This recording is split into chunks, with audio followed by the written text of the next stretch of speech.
segment on Speak called Fair Play, where we turn the tables and allow a guest to ask the hosts a question about our own career in the arts. For more than a decade, I've worked in the book, film, gaming, and music industries, with my current focus being the senior editor of Blue Forge Press, the print division of the 501c3 nonprofit Blue Legacy, dedicated to empowering artisans from all walks of life.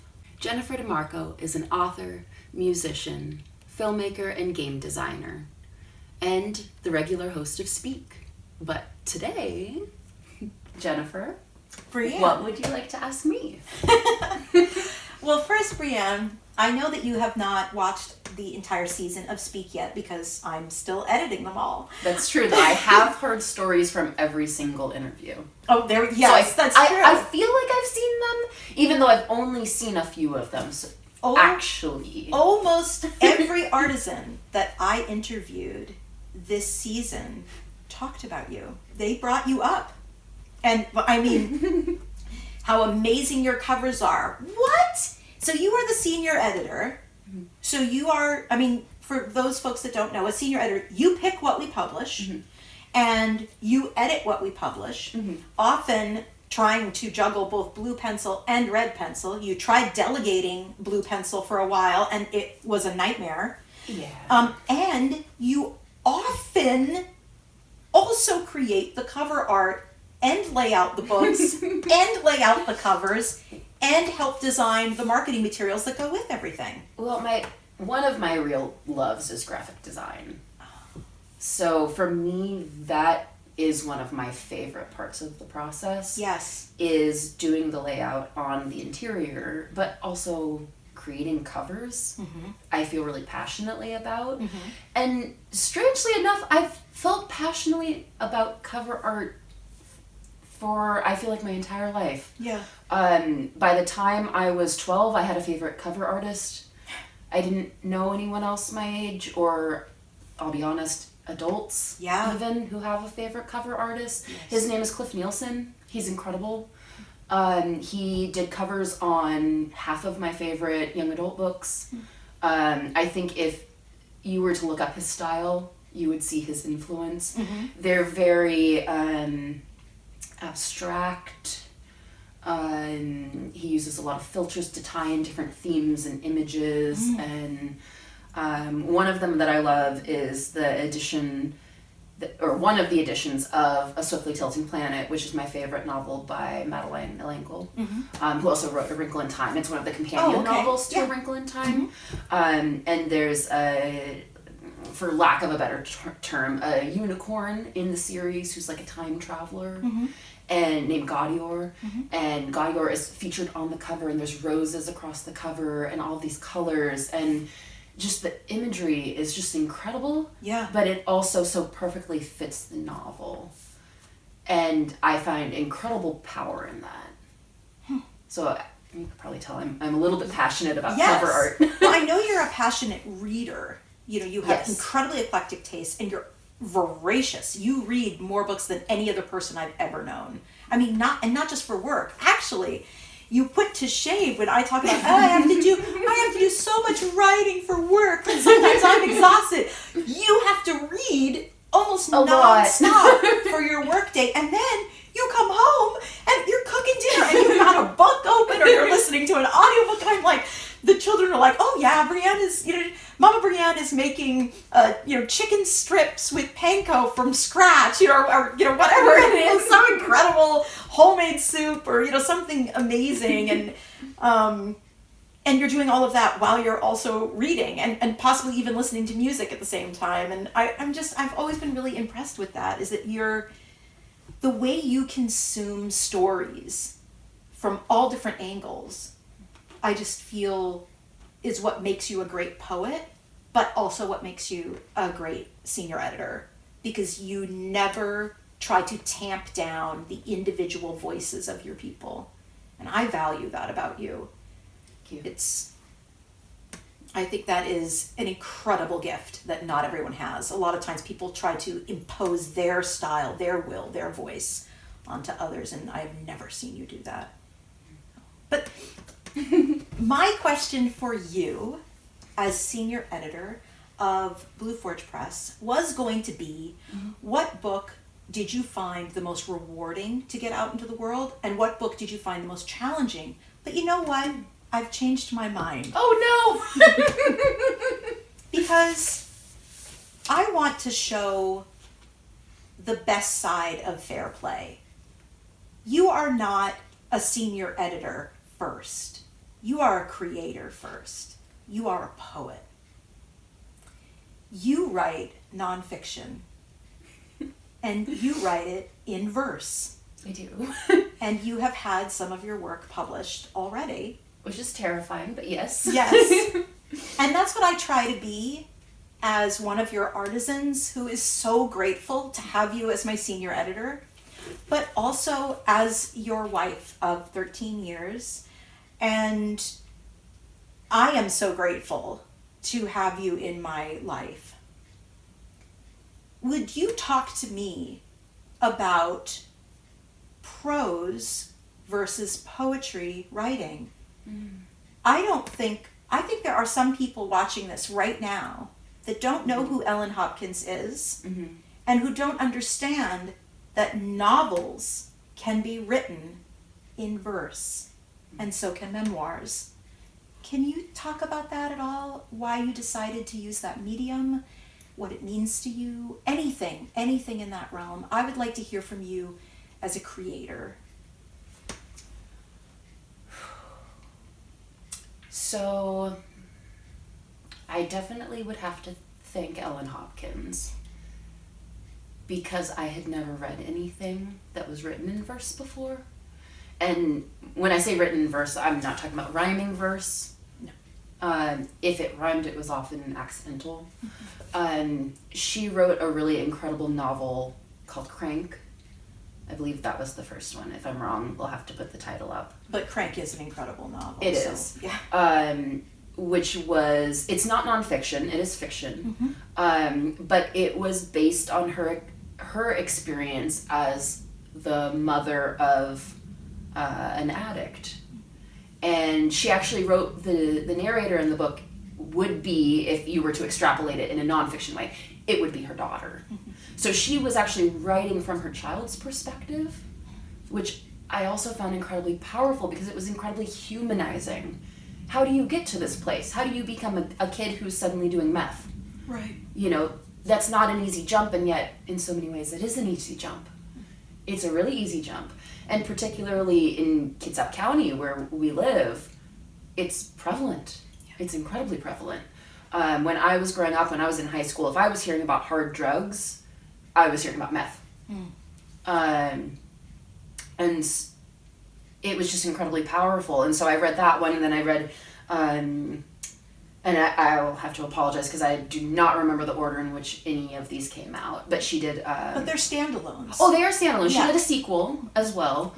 And then she did all of these other novels talking about all of these intense things. So she started with addiction, and she also talked about suicide. She talked about mental health, and mental health in a way that I had never really read anyone talking about it. She often would talk from several narrators' perspectives. So you would have a book dealing with 3 different people who are in an inpatient rehabilitation for mental health. All 3 of them tried to kill themselves, but it was all in different ways, and they all have completely different stories. But we just keep returning to each of the narrators because their stories are so intertwined and also so universal. Yeah. That it didn't matter what these little different pieces were. She talked about teenage sex workers. That was a novel that was called Tricks. That one was incredibly powerful. Again, you think, how does a kid fall into that? Oh, that must, that's such a leap. It's not. It's an easy sidestep, and you're right there. And I found them incredibly powerful in a way that I never had. And one of the things that I loved, and I don't actually have an answer to this, and I'd be very curious to know, is there's several of the pages where the way that things are laid out actually create like maybe a picture, like a heart One of the characters finds out that she's pregnant, and we see things the words are in a shape. There was incredible power in some of the passages. You could read them line for line, and some of the lines would break and there'd be words over here. So you could read them that way, but you could also take the words that were pulled out, and those would also say something that was cohesive. And I found incredible power in that. For me, the reason that I think I'm so drawn to write that way, particularly with memoir, is because each of those words is so powerful, and I don't want all the filler in between, because it's not really about the filler. It's about those incredible moments and beats and emotions and things that happen. And particularly with memoir, you're talking about memory, which is incredibly flexible and unreliable in a lot of ways, but also often nonlinear.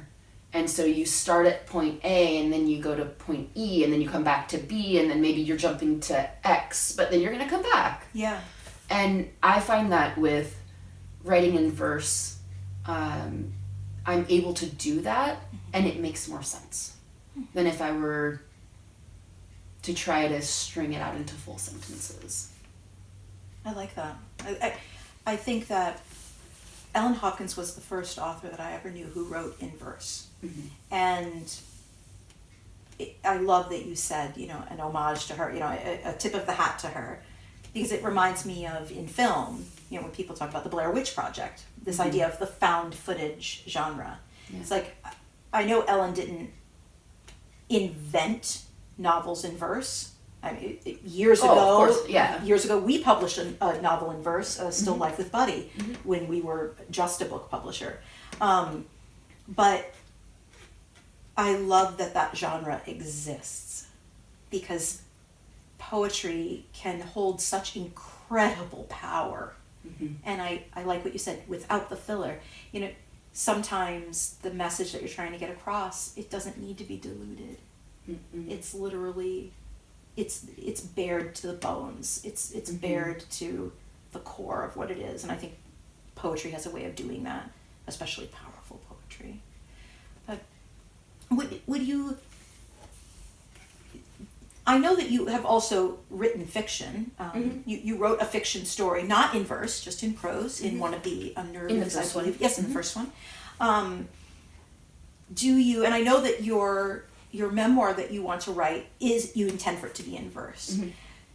When you set out to write something new, do you ask yourself, will I be writing this in verse, or will I write it in prose? Or do you kind of know, this is going to be X? I don't think I ask myself, because I think it's just really obvious to me. Yeah. I think things that are more emotion-based or more memory-based, I immediately jump to prose. Or verse. Verse. Oh, okay. Okay. Sorry. Opposite. It's all right. I think there's other stories where there's more that I want to explain about the universe, so to speak, the universe that it's set up in. So I definitely wouldn't say that, I've decided I'm only writing in verse now. Right. Yes. Actually, the last thing that I wrote, which is for the Teatro Omnibus, was Holly's origin story. Yes. Holly is the character that I play in the series, but I'm also the writer for Holly. Yes.